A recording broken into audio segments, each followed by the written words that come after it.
अध्यात्म का प्रभाव तभी पड़ता है जब ना अर्थ लिया जाए और ना अर्थ दिया जाए।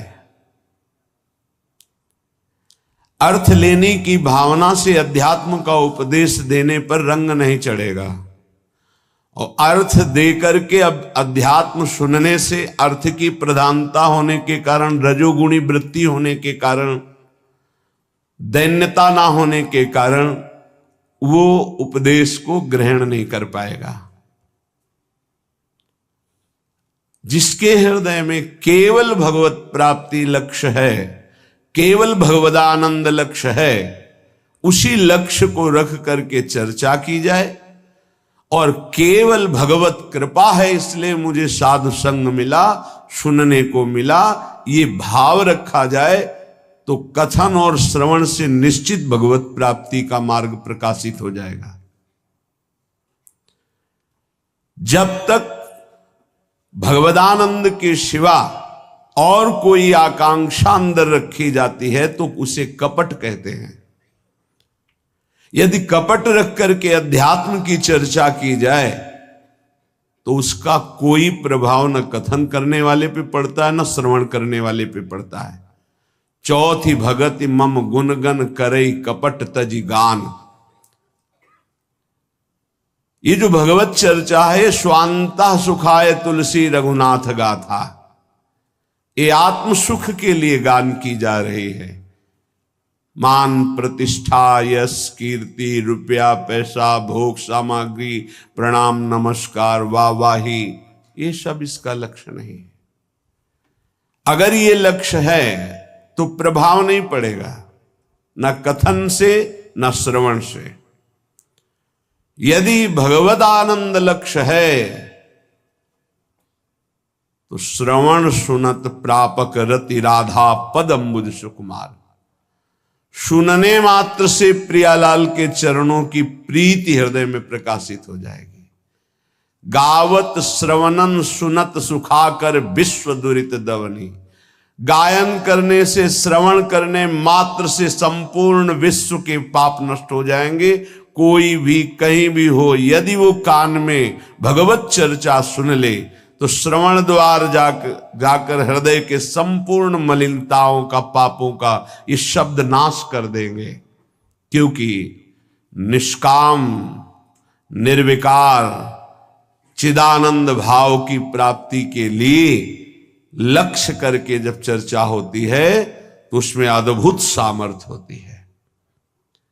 इसीलिए श्रीपाद कह रहे हैं आप वृंदावन आ जाओ, एक दिन के लिए आ जाओ, इस रज में बैठकर चर्चा सुनो, तुम्हारे हृदय में निश्चित कोई न कोई शब्द अपना अधिकार कर लेगा। और एक शब्द पकड़ लिए पूरे सत्संग में तो आपके जीवन का परिवर्तन हो जाएगा पक्का।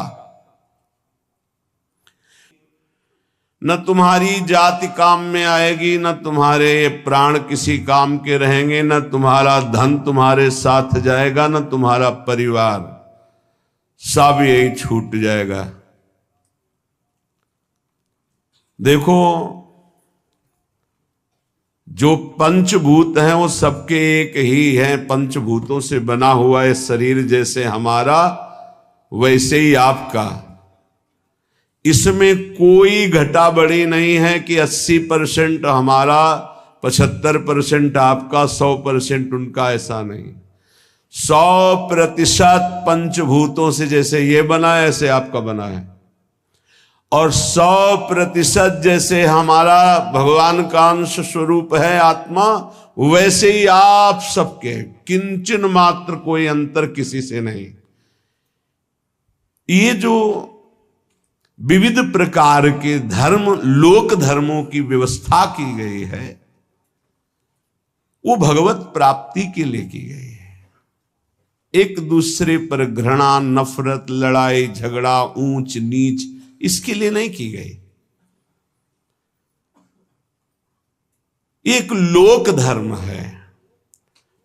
पर जब आप भागवत धर्म में स्थित होने की बात सोचेंगे तो तेज लोक धर्मान, श्री भगवान ने ही संपूर्ण सृष्टि की रचना की ब्रह्मा जी के रूप में। उन्होंने सारी व्यवस्था की युग धर्म के अनुसार। वही भगवान श्री राम जो हरि हैं, जिनके नाभि कमल से ब्रह्मा प्रकट हुए, सबरी जी के सामने बैठे कुश की चटाई पर, बड़े बड़े योगियों के द्वारा पावन किए हुए हृदय कमल में जिनका पधारना कठिन होता है, सबरी माई के सामने बैठे हुए। कौन है सबरी मैया? सब दंडकारण्य के ऋषि बड़ा ऐसा भाव रखते थे, दूर दूर।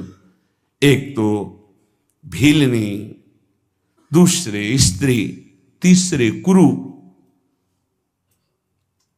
मतंग ऋषि सबरी की भावना को पहचाना और अपने पास में कुटिया बनाई और कहा, बेटा तुम निश्चिंत होकर यहां भजन करो। ये बड़े बड़े ब्रह्म ऋषि जन क्यों नहीं समझ पाए सबरी जी को कि इतनी उच्च कोटि की महान भक्ता है?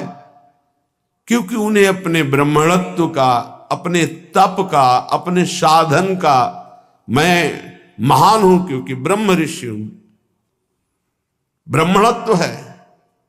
ये भगवान किसी की भी कुटिया में नहीं गए, किसी की तरफ देखा नहीं, उनकी तरफ देखा जो सबरी जी पर भाव रखते थे। तो उनसे पूछ लेते थे कि सबरी मैया का आश्रम किधर है। संभाषण कर लिया, देख लिया, आश्रम किसी के नहीं। और जो ऐसा सोचते थे कि मैं तो इतने हजार वर्ष से तप कर रहा हूं, भगवान तो मेरे यहां आएंगे ही, भगवान ने देखा भी नहीं, संभाषण भी नहीं किया।